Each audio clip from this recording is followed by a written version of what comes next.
Learning objectives. After completing this module, learners will be able to understand and describe the historical development of cricket as a game in England. Understand and explain how the organisation of cricket reflected the society in Victorian England. Understand and describe why cricket remained a colonial game. Understand and describe the race and religion-based cricket in India. Understand and describe the cause of India's early participation in Test cricket. Understand and describe the process of decolonization of cricket. Understand and describe the major transformations in the game of cricket in the 1970s. The historical development of cricket.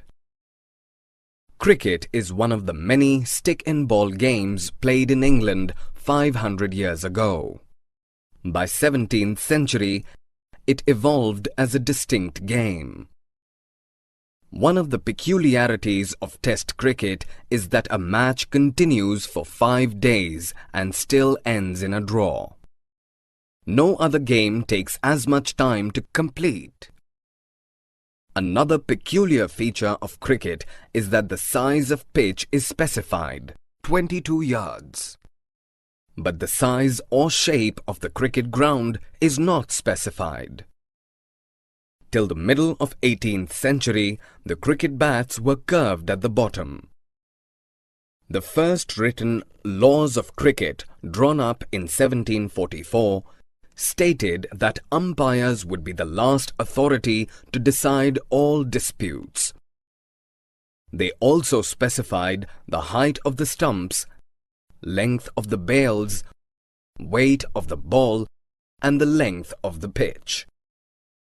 The world's first cricket club was formed in Hambledon in the 1760s, followed by Marylebone Cricket Club, MCC, in 1787. In 1788, the MCC published its first revised version of laws, which became the guardian of cricket's regulations. One immediate change the revised laws brought about were replacement of curved bat with a straight one. The cricket tools still reflect their English origins. The bat is made of willow wood. The ball is made of leather, twine and cork, and both are handmade. Introduction of protective equipments like pads, gloves, and metallic helmets is of recent origin. Cricket and Victorian England. The organisation of cricket in England reflected the nature of English society. The rich who played for pleasure were called amateurs or gentlemen, and the poor who played for money were called professionals or players. The rich were amateurs because they upheld the aristocratic value that a game was played for the sake of playing and not for money. Amateurs clearly were socially superior. They had separate entrances to get into the field. They were mostly batsmen. Bowling, the hard-working aspect of the game, was left to the professionals. Another fact that established the superiority of the amateurs was that the captain of the team invariably happened to be an amateur. Not because he had better skills, but because he was a gentleman.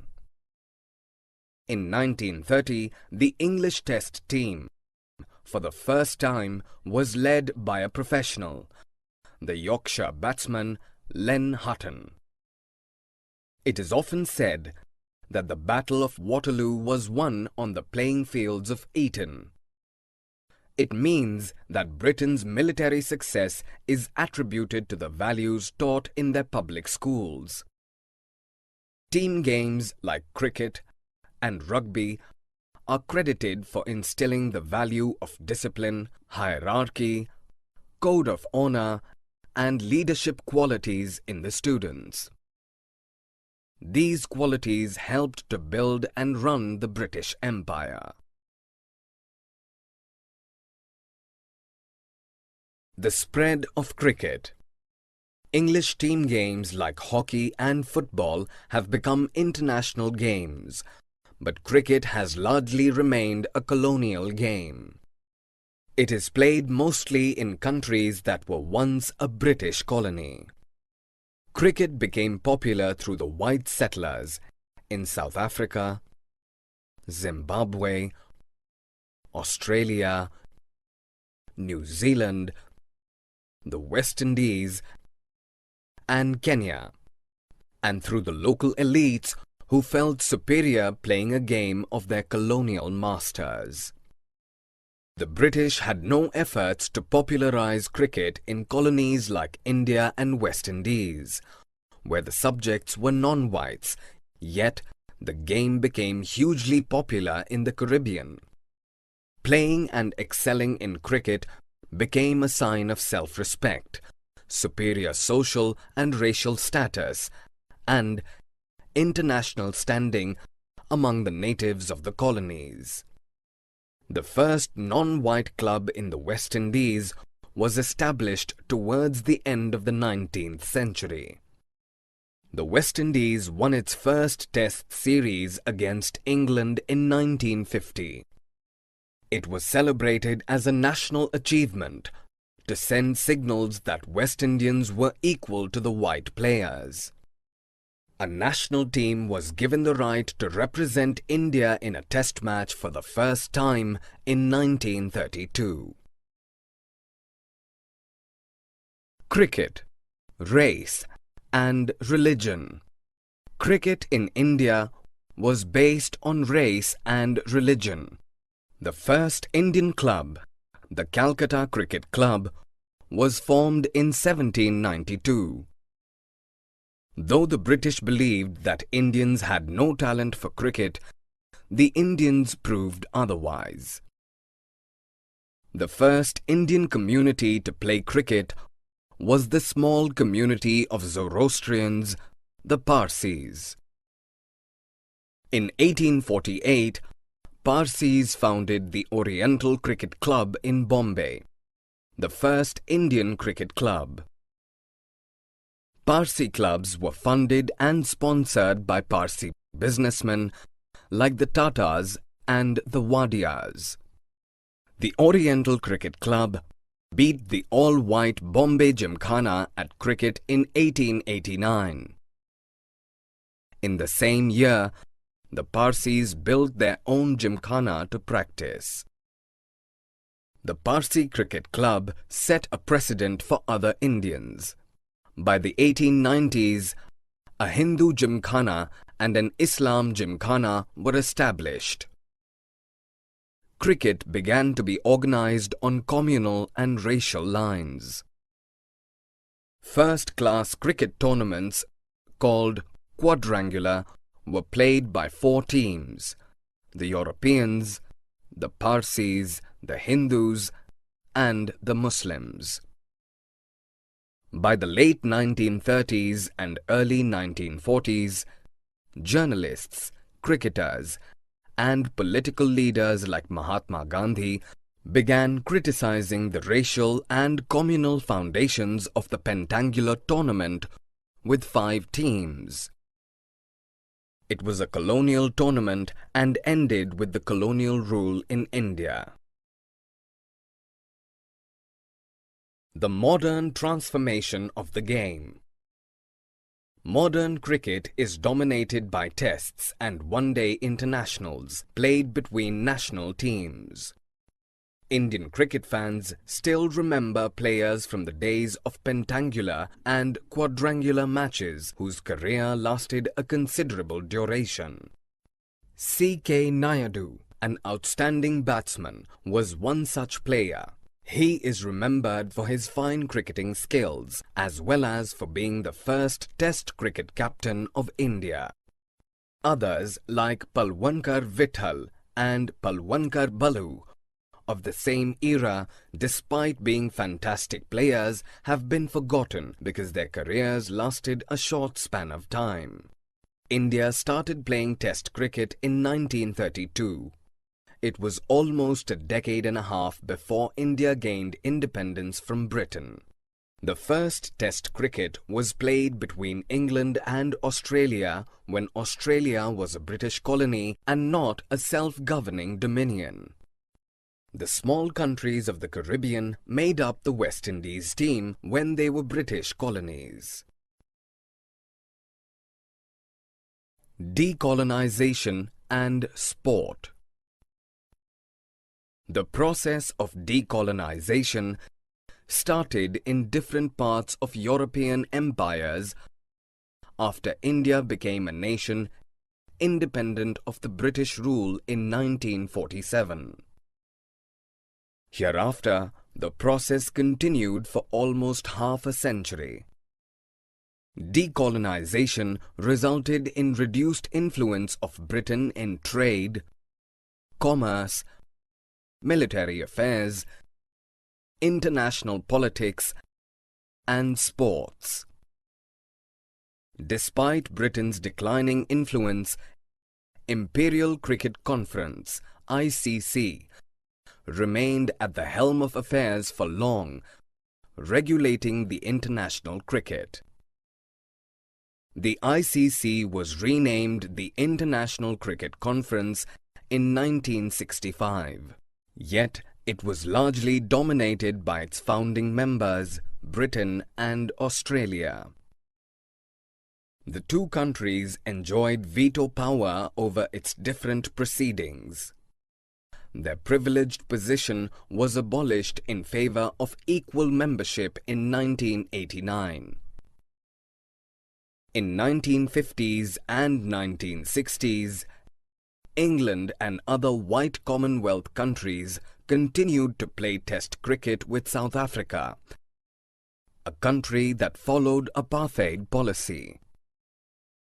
It did not allow a non-white to represent its country as the team captain. Non-white cricket-playing nations like India, Pakistan, and West Indies did boycott South Africa but did not have power enough to get South Africa debarred from Test matches. Commerce, media, and cricket today. The decade of 1970 saw many transformations in the game of cricket. The first one-day international was played between England and Australia in Melbourne in 1971. Even if 1977 celebrated 100 years of Test matches, the shorter version of the game had caught up people's imagination. In the same year, an Australian television tycoon, Kerry Packer, changed the game forever. While Packer's World Series cricket wound up in 2 years, he made cricket more attractive to the television audience and changed the nature of game radically. Coloured dresses, metallic helmets, floodlight cricket were some features of Packer's cricket. Packer conveyed that cricket was a marketable game which could earn huge revenues. Cricket reached small towns and villages and expanded the audience for cricket. Multinational companies created a global market for cricket. The spread of cricket. Since India has the largest audience base and the largest market for cricket in the world, South Asia came into focus. The headquarters of ICC are in Dubai, the capital of United Arab Emirates. This shift in power was visible in other things also. The Dusra and reverse swing techniques of bowling, more suitable to the subcontinental countries, were accepted by the ICC. Summary. Let us summarize what we have learned. Cricket is one of the many stick and ball games played in England 500 years ago.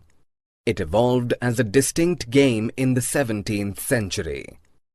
In 1788, the Marylebone Cricket Club published its first revised version of laws, which became the guardian of cricket's regulations.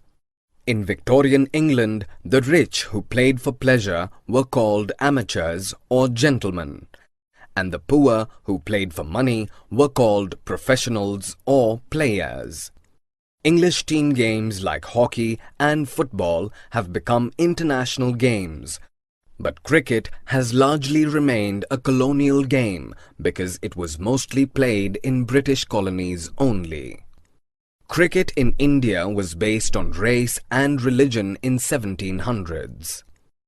In 1848, the Parsis founded the first Indian cricket club, the Oriental Cricket Club, in Bombay. Since cricket was organized on communal and racial lines, the first-class cricket tournament, called quadrangular, was played by 4 teams: the Europeans, the Parsis, the Hindus, and the Muslims. India started playing Test cricket in 1932. Decolonization resulted in reduced influence of Britain in trade, commerce, military affairs, international politics, and sports. In 1970s, an Australian television tycoon, Kerry Packer, changed the game forever. He made it a marketable game to earn huge revenues. The ICC had to accept doosra and reverse swing bowling techniques more suitable to the subcontinental countries.